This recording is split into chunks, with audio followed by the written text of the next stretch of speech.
Hello, ഇന്ന് ചൈനയിലെ ഒരു ഫാക്ടറി വിസിറ്റ് ചെയ്യാൻ വേണ്ടി ഞങ്ങൾ പോകണം കേട്ടോ. ഹൈവേയിൽ കൂടെയാണ് പോകുന്നത്. അപ്പം നിങ്ങൾക്ക് ഞാൻ ഹൈവേയിലെ റോഡുകളൊക്കെ കാണിച്ചു തരാം. ഹസ്ബൻഡാണ് ഡ്രൈവ് ചെയ്യുന്നത്. ഇത് ചൈനയിലെ ഒരു ടോൾ ഗേറ്റ് ആണ്. ആ ടോൾ ഗേറ്റിൻ്റെ മുൻപിൽ നമ്മൾ വെയിറ്റ് ചെയ്യേണ്ട യാതൊരു ആവശ്യവുമില്ല. അതെങ്ങനെയാണെന്ന് ചോദിച്ചിട്ടുണ്ടെങ്കിൽ, ഇവിടെ നമ്മുടെ കാറിൽ ഒരു ചെറിയൊരു കാർഡ് ഉണ്ടാവും. ആ കാർഡ് നമ്മുടെ ബാങ്ക് കാർഡുമായിട്ട് കണക്റ്റഡ് ആണ്. അപ്പം നമ്മൾ ആ ടോൾ ബൂത്തിൻ്റെ അവിടെ എത്തിക്കഴിയുമ്പോൾ അത് ഓൾറെഡി സ്കാൻ ചെയ്തിട്ട് കുറേ ദൂരെ നിന്ന് തന്നെ അത് സ്കാൻ ചെയ്തിട്ട് ആ ടോൾ ഗേറ്റ് ഓപ്പൺ ആവും കേട്ടോ. അപ്പോൾ അതുകൊണ്ട് തന്നെ ടോൾ ഗേറ്റിൽ എൻട്രി ചെയ്യാനും എക്സിറ്റ് ചെയ്യാനും വേണ്ടിയും ഭയങ്കര ഈസിയാണ്. പിന്നെ ഞാൻ പലപ്പോഴും പറയണമെന്ന് വിചാരിച്ച ഒരു കാര്യമാണ്, ചൈന എന്ന് കേൾക്കുമ്പോൾ പലരും വിചാരിക്കുന്നത് ചൈനയിൽ ഡ്യൂപ്ലിക്കേറ്റ് സാധനങ്ങൾ മാത്രമാണ് ഉണ്ടാക്കുന്നത് എന്നാണ്. പക്ഷെ അത് നമ്മുടെ ഒരു തെറ്റായ ധാരണയാണ്. ചൈനയിൽ വന്നിട്ടുള്ള ആൾക്കാർക്കും ചൈനയായിട്ട് ബിസിനസ് ചെയ്യുന്ന ആൾക്കാർക്കും അറിയാമായിരിക്കും. പക്ഷേ അല്ലാത്ത സാധാരണക്കാരായ ആൾക്കാർക്ക് ഇത് പലപ്പോഴും അറിയില്ല. അപ്പം ഞാൻ അവരോട് ഇങ്ങനെ പറയാൻ ആഗ്രഹിക്കുകയാണ്. കാരണം നമ്മൾ കസ്റ്റമേഴ്സാണ് ഡിസൈഡ് ചെയ്യുന്നത് ഏത് തരത്തിലുള്ള ക്വാളിറ്റിയുള്ള സാധനങ്ങൾ വേണമെന്നുള്ളത്. ചൈനീസുകാർ ഉപയോഗിക്കുന്ന ഉൽപ്പന്നങ്ങളെല്ലാം തന്നെ നല്ല ക്വാളിറ്റി ഉള്ളതാണ്.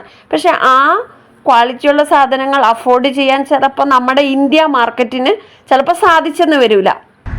അപ്പോൾ കസ്റ്റമേഴ്സായ നമ്മൾ ഇന്ന പ്രൈസിന് ഇന്ന സാധനം ഉണ്ടാക്കി തരണമെന്ന് നമ്മൾ ചൈനീസുകാരുടെ അടുത്ത് റിക്വസ്റ്റ് ചെയ്യുന്നതിനനുസരിച്ച് നമ്മുടെ പ്രൈസിനനുസരിച്ചിട്ടാണ് ഏത് ഉൽപ്പന്നവും, ഈവൻ ഫാബ്രിക് ആയിക്കോട്ടെ, അതുപോലെ തന്നെ ഫർണിച്ചർ ആയിക്കോട്ടെ, എന്ത് തരത്തിലുള്ള സാധനങ്ങളാണേലും അതേ ക്വാളിറ്റിയിലും അതേ പ്രൈസിനും അനുസരിച്ചാണ് ചൈനയിൽ അവർക്ക് നിർമ്മിക്കാൻ വേണ്ടി പറ്റും. ഈവൻ ഒരു ഫാബ്രിക്ക് നമ്മൾക്ക് $3 നമുക്ക് മേടിക്കാൻ പറ്റുമെങ്കിൽ അതിൻ്റെ ക്വാളിറ്റിയും മെച്ചപ്പെട്ടതായിരിക്കും.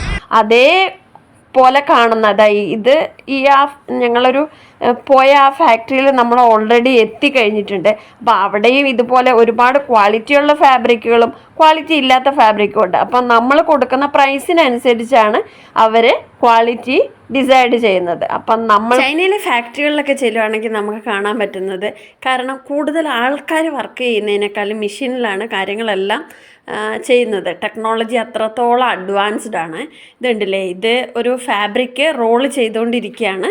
ഇത് പിന്നെ എല്ലായിടത്തും ഉള്ള സംഭവമാണ്. ഇപ്പോൾ എത്ര മീറ്ററാണ് നമുക്ക് വേണ്ടതെന്നനുസരിച്ച് ഇത് അവിടെ അവർ റോള് ചെയ്തുകൊണ്ടിരിക്കുകയാണ്. ആ മെഷീനിൽ അവർ സെറ്റ് ചെയ്ത് വെച്ചിട്ടുണ്ട്. അപ്പോൾ അത് ആ റോള് ചെയ്തതിന് ശേഷം ഇതുപോലെ അവർ ജസ്റ്റ് അവിടോട്ട് വിട്ടാൽ മതി. അതെല്ലാം മെഷീനാണ് പ്രവർത്തിച്ചുകൊണ്ടിരിക്കുന്നത്. ഇവിടെ വന്ന് ഇത് അതുപോലെ ഈ പോളി ബാഗില്ലേ, ഈ പോളി ബാഗ് ഈ വൈറ്റ് കളറ് ഫാബ്രിക്കിൽ കവർ ചെയ്യണം. ആ കവർ ചെയ്യുന്നത് ആ മെഷീൻ തന്നെയാണ് കവർ ചെയ്യുന്നത്. ആൾക്കാർ അതൊന്നും ചെയ്യേണ്ട ആവശ്യമില്ല. ആ മെഷീൻ അത് പ്ലാസ്റ്റിക് ഇതുപോലെ ഈ റോളിൽ കവർ ചെയ്തതിന് ശേഷം അതിൻ്റെ എയറൊക്കെ വലിച്ചെടുത്ത് കളയണമല്ലോ, അല്ലെങ്കിൽ അത് പൊട്ടിപ്പോകുമല്ലോ. എയറെല്ലാം വലിച്ചെടുത്ത് അത് ടൈറ്റായിട്ട് കിട്ടുന്നത് അടുത്തൊരു മെഷീൻ നിങ്ങൾക്ക് കാണാൻ വേണ്ടി പറ്റും. അതിനുശേഷം ഇതിങ്ങനെ പുറത്തോട്ട് അത് തന്നെ എല്ലാം ഓട്ടോമാറ്റിക്കായിട്ട് തന്നെ ചെയ്യും കേട്ടോ.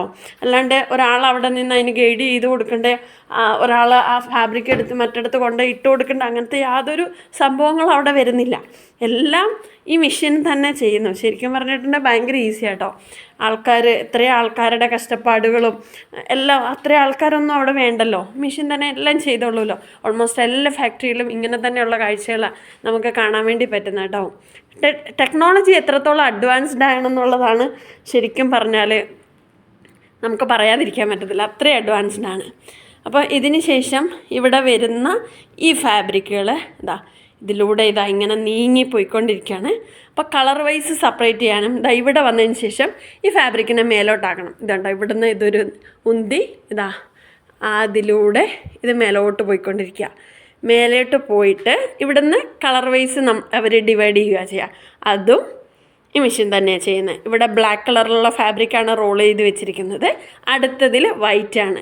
ഈ ഫാബ്രിക്ക് പോയി വീഴുന്നത് ഈ വൈറ്റ് കളറുള്ള ആ ഫാബ്രിക്കിൻ്റെ മേലോട്ട് തട്ടിയിട്ട് കൊടുക്കും. അവിടെ നിന്ന് അവർക്ക് എടുത്തു വെച്ചാൽ മാത്രം മതി അല്ലേ.